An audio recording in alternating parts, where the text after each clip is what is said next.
Welcome, everyone. I'm Angelique from the Anatomy of Pie food truck. And, we're going to tiptoe into this world of social media and recipe posting. For those of you who know us, we are known for our baked meat pies and our fried savory pies.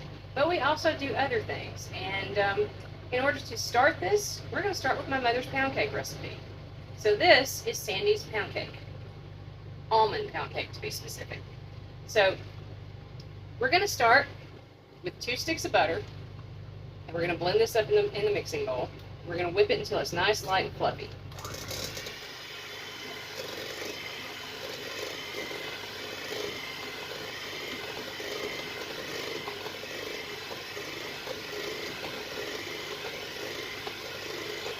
To this, we're going to slowly add 1.5 cups of sugar,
now we're going to add in 5 eggs. We're going to add them one at a time, beating in each one very well before we add the next one.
Now then in this bowl, I have 2 cups of sifted all-purpose flour. That means you measure out 2 cups of flour and then you sift it and then you remeasure 2 cups more of it. The recipe says to sift together your flour, your baking powder, and your salt. My mother never re-sifted them and I don't either. So to that sifted flour, I've also got in a 1/2 teaspoon of baking powder and a 1/4 teaspoon of salt. We're going to add this in a little bit at a time.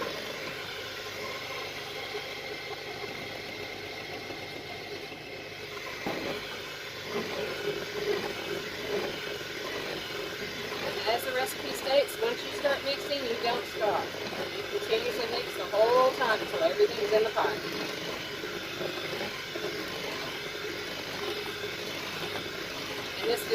make a tough cake at all. I like to add mine in about thirds, but you can do it however you like.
And lastly, we're going to add in our liquids. We're going to add in 2 tablespoons of lemon juice, which is roughly the juice of 1 whole lemon. And I use real lemon juice. If you absolutely must use the store-bought lemon juice, that's perfectly fine.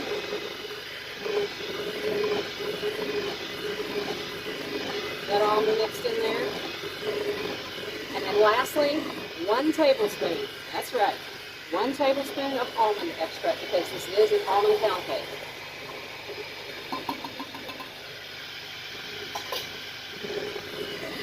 Get that all mixed in there very well. It smells so good.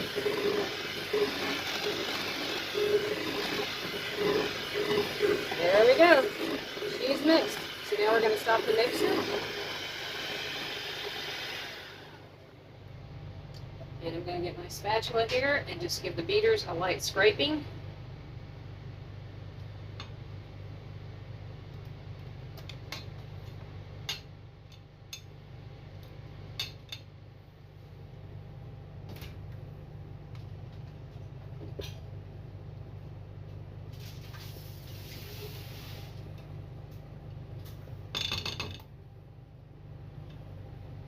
Just going to scrape these beaters down. Get as much goodness off of there as we can.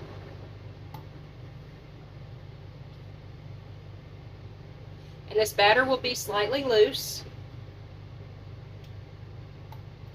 Kind of like a cake batter consistency. I know some pound cake recipes can be a little on the stiff side, not this one.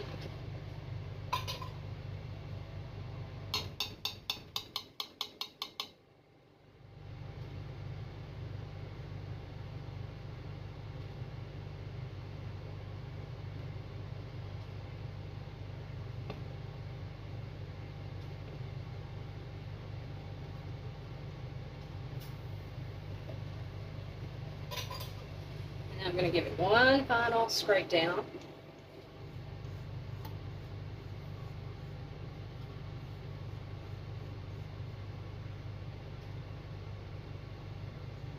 Everything mixed in there. Now, you can bake this in a regular loaf-sized bread pan. You can bake it in a regular tube pan, a small tube pan if you like. But my mom always used these cute little rectangular pans. These are at least over 50 years old, I can tell you that for certain.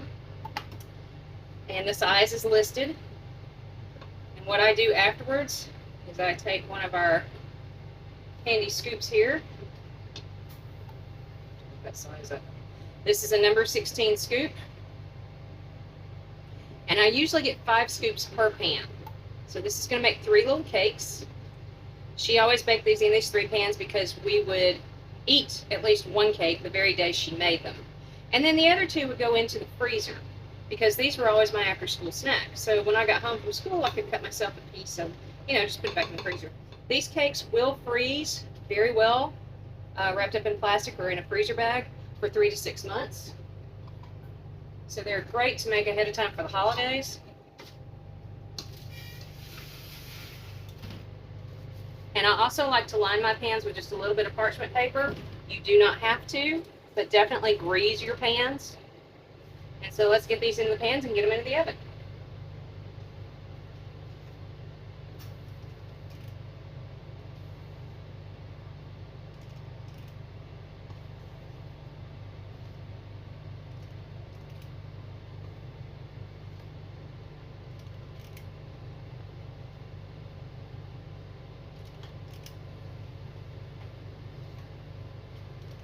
Now, it is a hot day today in Alabama, so the batter is a little runnier than what it would be if I was making this in the wintertime. That's perfectly okay. They're still going to bake up golden brown and delicious.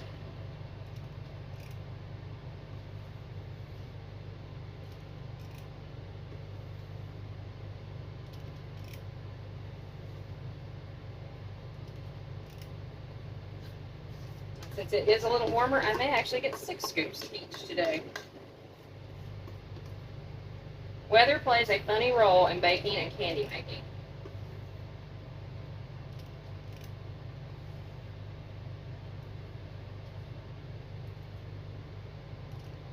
Okay, so each pan now definitely has 5 scoops. And let's get the rest of it out and just divvy it up.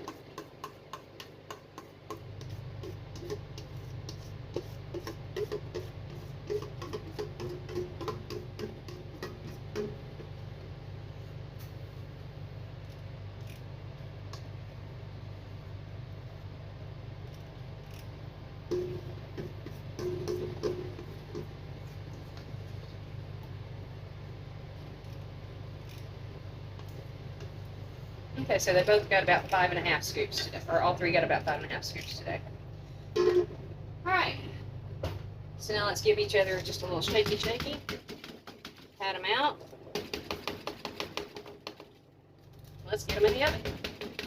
The recipe calls for them to bake at 325 degrees for an hour and 10 minutes, and that's normally if you want to use a bigger pan.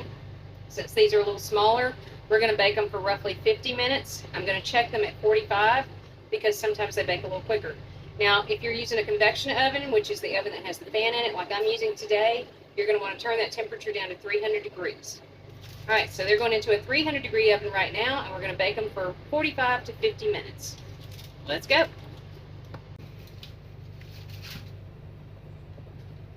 Now I'm going to check them.